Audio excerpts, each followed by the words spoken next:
আমরা বিশ্বাস করি আল্লাহ পাকের ফেরেশতা আছে না নাই? আছে। এখন এই ফেরেশতারা 8 জন ফেরেশতা, বড় বড় 8 জন ফেরেশতা, তারা আল্লাহ পাকের আরশটাকে ধরে রেখেছে। কয়জন ফেরেশতা? 8 জন। এই 8 জন ফেরেশতা আল্লাহর আরশকে টেনে নিয়ে আসবে কিয়ামতের মাঠে। বলেন সুবহানাল্লাহ।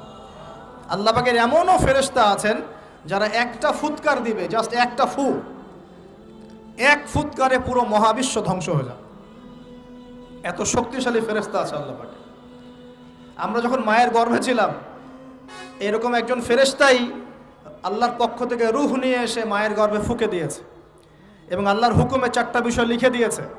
আমরা প্রত্যেকে যখন মায়ের গর্ভে ছিলাম, বয়স ছিল 4 মাস 10 দিন। আমরা তো সব ভুলে গেছি এখন, এগুলো মাত্র 4 মাস 10 দিন। এখন শরীরে শক্তি আছে তো, এই জন্য শৈশব বাল্যকাল সব ভুলে গেছি। আবার একদিন শরীরে শক্তি থাকবে না, তখন আবার আল্লাহ আল্লাহ করা শুরু করবে। 2 দিন ডায়রিয়া হলেই আল্লাহ আল্লাহ শুরু হয়ে যায়। যখন মানুষ সুস্থ থাকে আল্লাহর বিরুদ্ধাচারণ করে, আল্লাহ বলতে কেউ নাই। ঠিক আছে? তো ওই ফেরেশতা লিখে দিয়েছেন 4টা জিনিস আল্লাহর পক্ষ থেকে। 1, সেই ব্যক্তির হায়াত কতটুকু হবে। 2, দুনিয়াতে রিজিক পাবে, কি কি রিজিক পাবে। 3 নাম্বার, তার কাজগুলো কি কি হবে, দুনিয়ায় কি কি কাজ করবে সে। আর 4 নাম্বার, তার সৌভাগ্য, সে সৌভাগ্যবান হবে না দুর্ভাগ্যবান হবে, মানে জান্নাতি হবে না জাহান্নামী হবে। এটা লিখে দেওয়া হয়ে গেছে। এখন এরকম 8 জন বড় বড় ফেরেশতা আল্লাহর আরশটাকে ধরে রেখেছে। আর আমরা বলছি কুরসির কথা। এই কুরসি আসমান জমিনকে ঘিরে আছে।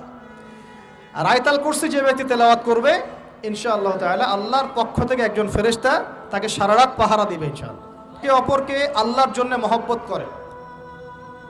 বয়ফ্রেন্ড গার্লফ্রেন্ড ট্রেডিশন বলা হচ্ছে না। বয়ফ্রেন্ড গার্লফ্রেন্ডের হারাম জেনার ভালোবাসা বলা হচ্ছে না। কি বলা হচ্ছে? দিনের জন্যে, আল্লাহর জন্যে দুজন পরস্পরকে ভালোবাসে, আল্লাহর জন্যেই বিচ্ছেদ ঘটে। 5 নাম্বার, সেই ব্যক্তি যাকে, যুবক ভাই শোনেন ভালো করে, সেই ব্যক্তি যাকে কোনো সুন্দরী নারী জেনার জন্য ডাকে। সুন্দরী উচ্চ বংশের কোনো মেয়ে নিজেই জেনা করার জন্য ডাকে, কিন্তু যুবক বলে আমি আল্লাহকে ভয় করি, ইন্নী আখাফুল্লাহ, আমি আল্লাহকে ভয় করি। এরকম যুবক আছে এখনো বাকি সমাজে? এখন তো ইচ্ছা করেই মানুষ জেনা করে।